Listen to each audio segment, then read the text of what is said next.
Now you understand that strength isn't about withstanding a blow or striking harder. Naira's form began to fade.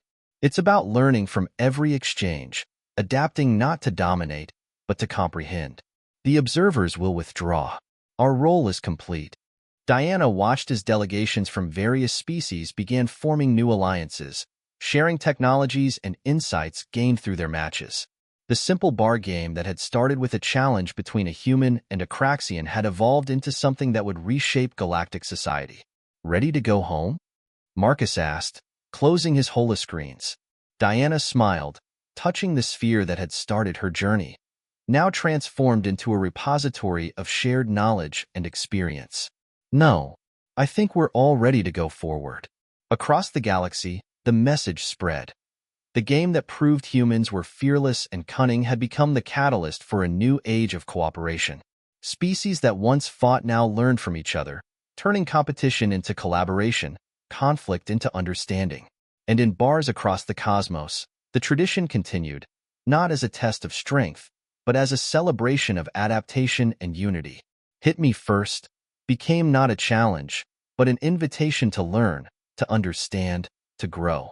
Diana Reeves returned to the event horizon, where it had all begun. The bar now hosted regular gatherings of various species, each sharing stories and learning from each other.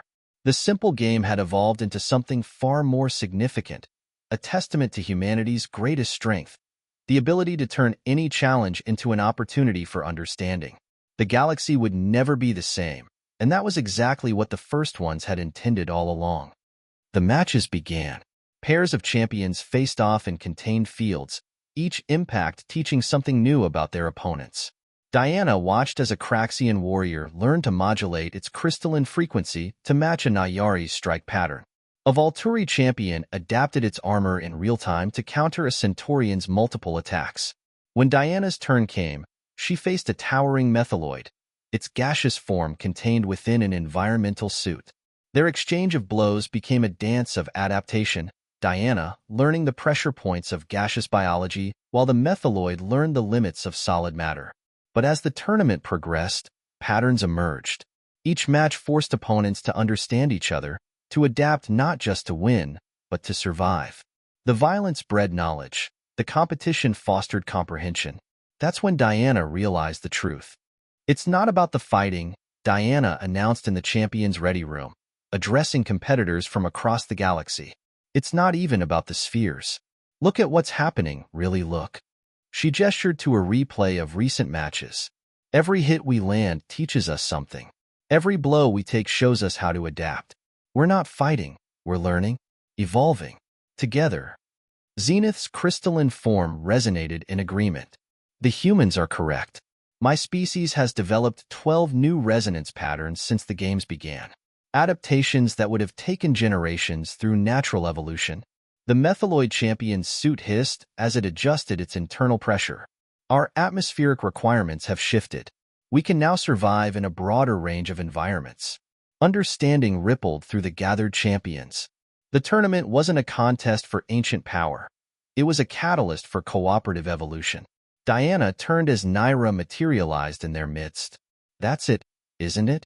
The first one's real legacy? Naira's form rippled with what might have been approval. For millennia, species evolved in isolation, shaped only by their own worlds. The first ones knew that true potential could only be reached through interaction, through understanding forged in controlled conflict. The game forces adaptation, Marcus added, his screens displaying biological data from various matches. But more importantly, it forces empathy. You can't effectively fight something you don't understand. The 7 spheres descended into the ready room, their pulsing now a harmonious chord. You have passed the true test, Naira announced. Not through victory in combat, but through victory over isolation. The spheres contain not power, but perspective, the combined experiences of every species that has played the game. Part 5. Humanity's Stand. The final day of the tournament arrived, but not as anyone had expected. Instead of combat, the arena hosted a symposium. Champions demonstrated their adaptations, shared their learnings, and began the complex process of understanding each other beyond the simplified context of combat. Diana stood with Zenith, watching as a Nayari warrior demonstrated a new fighting style developed by combining human tactical analysis with Craxian crystalline properties. Your species catalyzed this, Zenith observed. The game existed before, but humans turned it into something more. We're curious, Diana shrugged, and too stubborn to accept limitations. The 7 spheres rose one final time, their light encompassing the arena. In that radiance, each species experienced a moment of perfect understanding, seeing themselves through the eyes of others, comprehending the infinite varieties of life and consciousness that filled their galaxy. The first ones believed that true civilization could only emerge when species learned to grow through cooperation rather than conquest, Naira explained as the light faded. They left us the game, knowing that eventually, some species would understand its true purpose. And now? Marcus asked, his screens displaying the massive changes in communication and trade patterns that had emerged since the game began. Because we can take a punch? Marcus asked skeptically. Because you turn everything into a game, Naira corrected. Other species fight for territory, resources, ideology. But humans? You fight to learn, to test, to understand. Even this simple contest, you've turned it from a test of strength into an exercise in adaptation. The sphere's pulsing had reached a fever pitch. Around the bar, patrons of various species watched and listened, communication devices undoubtedly broadcasting this encounter across the galaxy. The game spreads, Naira continued, but not as we expected. Instead of breeding conflict, it breeds understanding. Each punch thrown teaches both participants something about their opponent, about themselves. Zenith's crystalline form chimed in agreement. We have learned more about human physiology in these weeks than in years of formal study. And we've learned that crystalline beings can adapt their resonance frequencies, Diana added. That Nayari scales have microscopic sensory patterns. That Volturi armor has stress points that— Precisely, Naira interrupted. But now the game must evolve. The sphere you've protected is one of 7. Each contains coordinates to a location of significance. The true tournament begins in 7 standard days. Tournament? Diana's augmented eye registered a slight fluctuation in Naira's form. Uncertainty, perhaps? A gathering of champions from every participating species. The stakes? Naira's form shimmed. Nothing less than your species' place in the Galactic Order. The bar erupted in discussion, but Diana kept her focus on Naira. And if we refuse to play? Others will play in your stead. The game has begun. It cannot be stopped. Naira began to fade, her form becoming translucent. Choose your champions wisely, Captain Reeves. The Observer Council awaits. As Naira vanished, the sphere behind the bar burst into brilliant light, projecting a holographic map of the galaxy. 7 points pulsed in sequence, coordinates streaming beside each one. Diana exchanged looks with Zenith and Marcus. The simple bar game had become something far more complex, a test not just of physical resilience, but of species-wide adaptation and understanding. Well, Diana said, cracking her knuckles, looks like we need to gather a team. Marcus was already working his holographic displays. I'll contact the other sites, get reports on top performers. Zenith's crystalline form pulsed with determination. The Craxian High Command will want representation. Good. Diana studied the galactic map, her tactical systems already plotting routes between the coordinate points. Because something tells me this tournament isn't really about fighting at all. As if in response, the spheres pulsing aligned with her heartbeat, a subtle confirmation that the true game, and its real purpose, was only beginning to unfold. The gathering on Nexus Station was unlike anything the galaxy had seen before. Representatives from 37 spacefaring species filled the massive zero-gravity arena, their bodies adapted to different gravities, atmospheres, and physical laws. Diana Reeves floated at the Human Delegation Center, surrounded by the champions they'd selected from across Earth's colonies. Final head count, Marcus reported, his holoscreen displaying statistics. 215 competitors total, 48 observation pods from neutral species, and more broadcast receivers than I can count. The 7 spheres, now united, hung in the arena's center, their pulsing synchronized into a hypnotic rhythm. Naira and a council of observers hovered above them, their flowing forms creating patterns that hurt to look at. Champions. Naira's voice echoed in all minds present. The true purpose of our game reveals itself today. Each sphere contains genetic memory from the first ones, the species that seeded our galaxy with life. Their wisdom, their knowledge, their power, all waiting to be claimed. Diana's tactical systems highlighted the subtle shifts in the other species' postures, anticipation, aggression, fear. But something felt off. The tournament setup, the elaborate preparation, it didn't match the simple effectiveness of the original game. The Craxian's body rang like a struck bell, its purple core flickering momentarily. It stumbled back, photoreceptors wide with surprise. Impossible. You knew where to strike. 20 years fighting everything the galaxy could throw at us, Diana replied, resuming her ready stance. You learn a few things. Ready for round 2? The game continued, each strike teaching both participants something about their opponent. The Craxian hit harder, but Diana's strikes grew more precise, each one targeting weak points in the crystalline being structure. The crowd watched in amazement as the small human stood toe-to-toe with the towering crystal warrior. After the 10th exchange, the Craxian held up a hand. Enough. You are not what we expected, human. Diana wiped blood from her split lip. Never are, friend. Never are.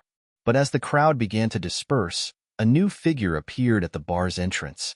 Tall, wrapped in flowing robes that seemed to absorb light, its features hidden beneath a deep hood. It raised a hand, revealing skin that shifted like oil on water. Well done, human, it said in a voice that seemed to bypass ears entirely and materialize directly in their minds. You have passed the first test, but the game is only beginning. The figure placed a small device on a nearby table, a sphere that pulsed with inner light, then vanished, leaving Diana and the Craxian staring at each other in confusion. The simple bar challenge had just become something far more complex, and neither of them realized they had just become players in a game that would change the face of galactic society forever. Word of the game spread through the galactic information networks like a quantum virus. Within weeks, similar challenges were taking place in every major spaceport and colony across known space. Humans versus Craxians, humans versus the Serpentine Naari, humans versus anyone who doubted their resilience. But none handled it quite like Diana Reeves. The event horizon had become her unofficial headquarters, the mysterious sphere from the hooded figure sitting in a secure containment field behind the bar. Its pulsing had grown stronger with each passing day, responding to some unseen signal that even the most advanced scanners couldn't detect. Another transmission from the Centauri colonies, said Marcus Wells, a former intelligence officer who'd appointed himself Diana's unofficial information broker. His dark fingers danced across a holographic display. 3 more games yesterday. Humans won 2. Diana nursed a synthetic ice pack against her jaw, yesterday's match against a Volturi warrior having left its mark. And the third? Draw. Both participants knocked unconscious simultaneously. Marcus grinned.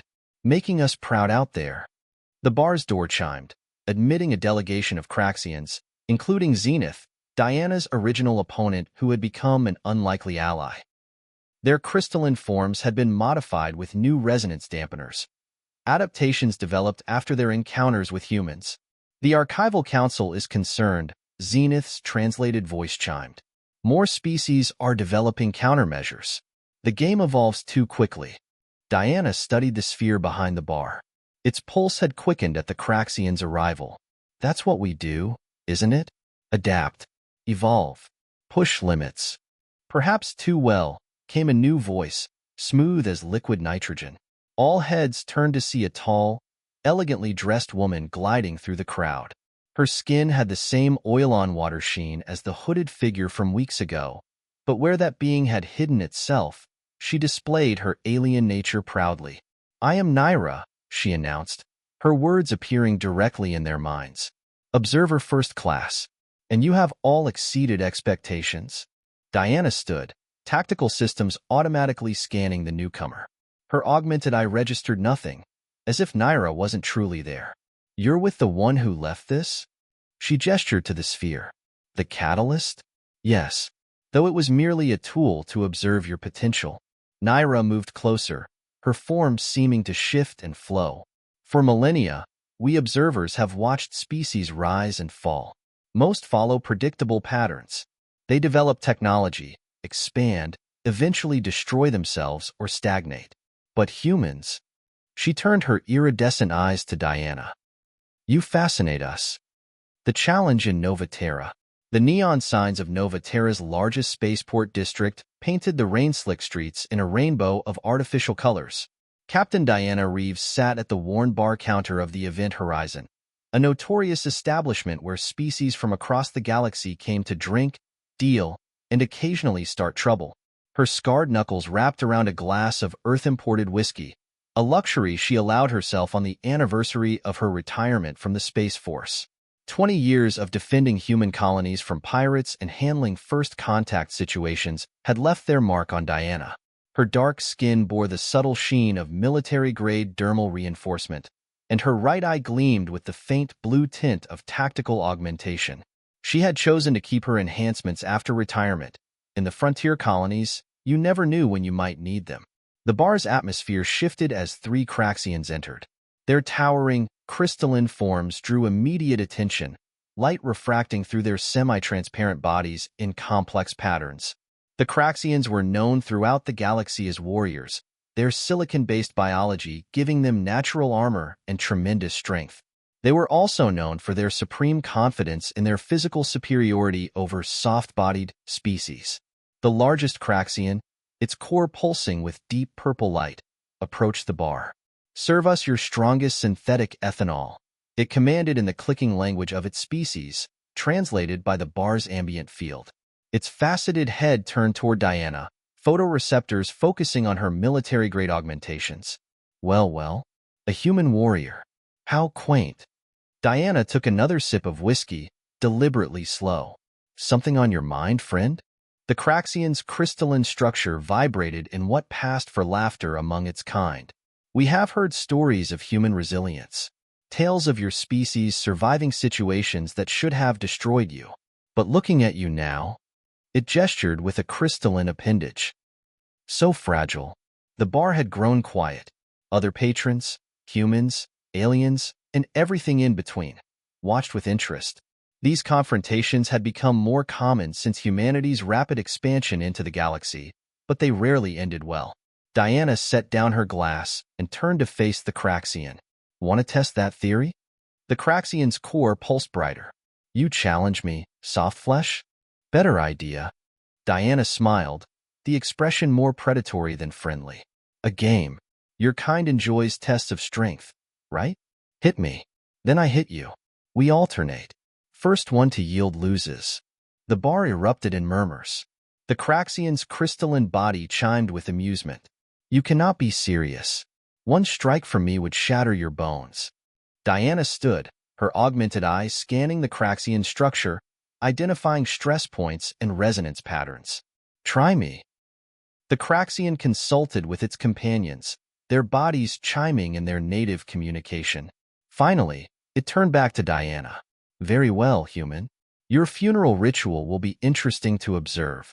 The bar's patrons cleared a space, forming a rough circle around Diana and the Craxian. The bartender, a 6-armed Centaurian, quickly set up force field generators. "House rules," they buzzed. "No permanent damage, no death. Computer monitors vital signs. Game ends if either participant reaches critical status." Diana removed her jacket, revealing arms corded with muscle and lined with the subtle tracery of military augments. She planted her feet shoulder-width apart. "Your move, Crystal." The Craxian drew back its arm, crystalline muscles refracting light in complex patterns. The blow came fast, faster than most organic eyes could track.